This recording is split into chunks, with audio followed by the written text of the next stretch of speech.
What's up, everybody? Derek Lambert here, and I wanted to talk about something. Someone left a message in our latest video with me and Kurt.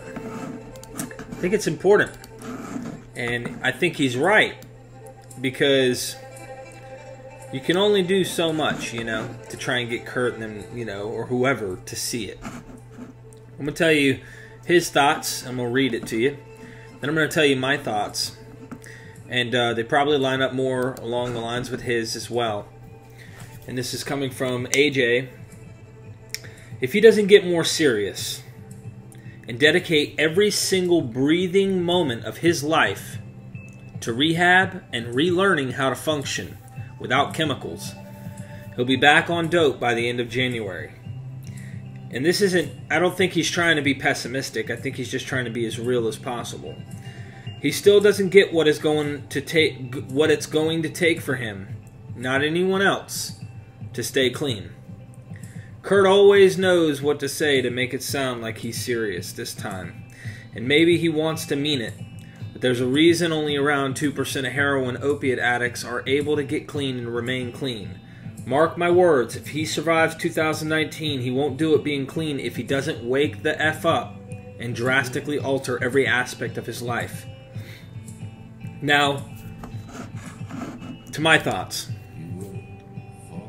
I don't think the statistics are 2% based off what my pops was telling me in Canada, and he's been doing it for 20-something years, but this could be just statistics in Canada. I don't know what the worldwide statistics are from hospitals around the globe, but I will say, I think he says like 5-6% chance.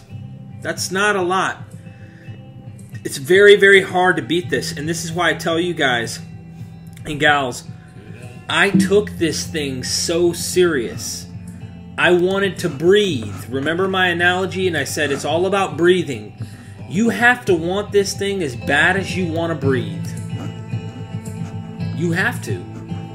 If you don't take this so serious, life or death, then you're playing with fire.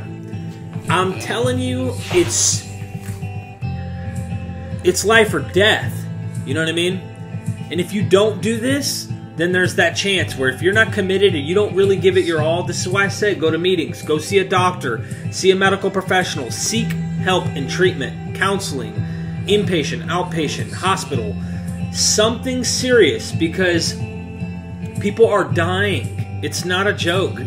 This isn't let me just do what I want, and all I can do is try and push Kurt.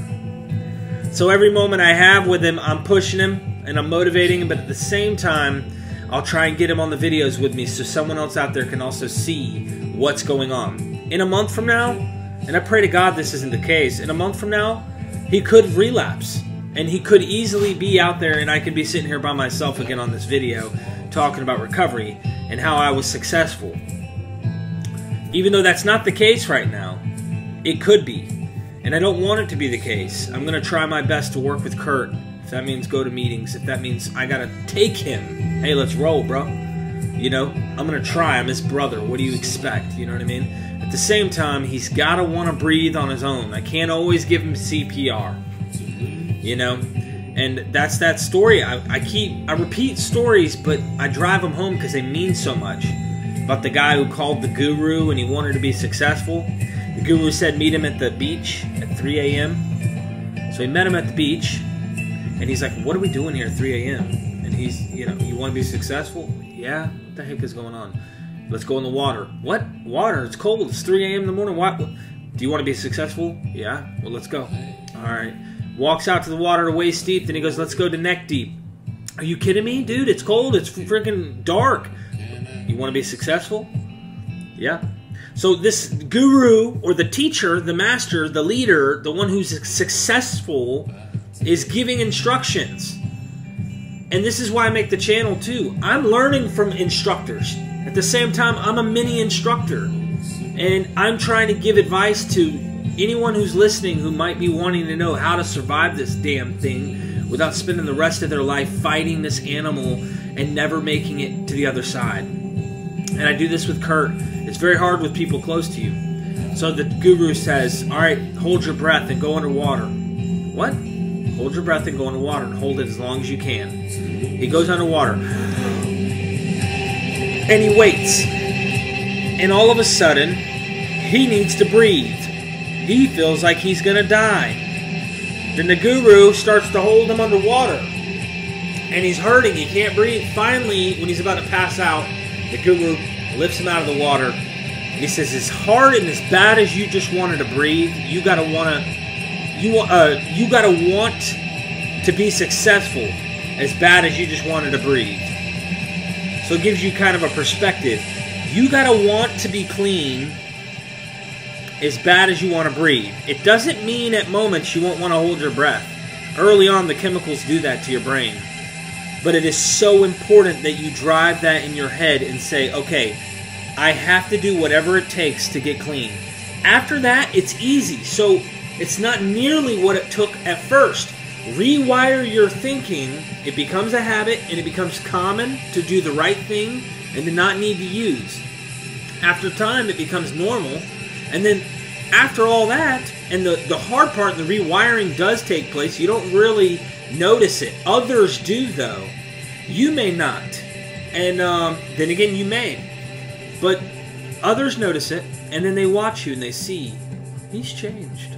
Okay. Next thing you know, it's all cruising from there. You just maintain it. You keep practicing the same principles. You keep doing the same things. And it's simple. And here I am now, going on 3.5 years around, I don't know, I'd have to Google the days. It's very important, though.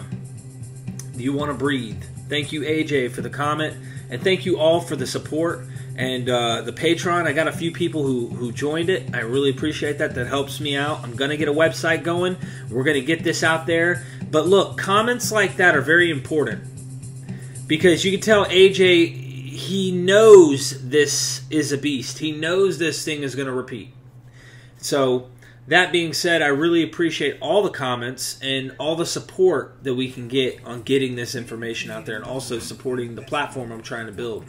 So thank you very much, and check us out, subscribe, like, share this thing. There might be an addict out there that really needs to hear this because they really need to be motivated. It is life or death. It's not, oh, I'm just going to get in a little bit of trouble. No, this thing will eventually burn you at the stake, okay? There's no surviving this thing if you get to where I'm at and you just think you can go use again. No, I know better. I know better. And I hope you do too. If you're anything like me, you'll try to think about that. So go get help. Go get help. Go seek a professional. Go get help. They say it in the meetings. It's a cliche, but it's so true. You have to be willing to go to any lengths. So, much love. Merry Christmas. And I hope you guys keep Kurt in your thoughts. And look, until next time, Derek Lambert Recovery here.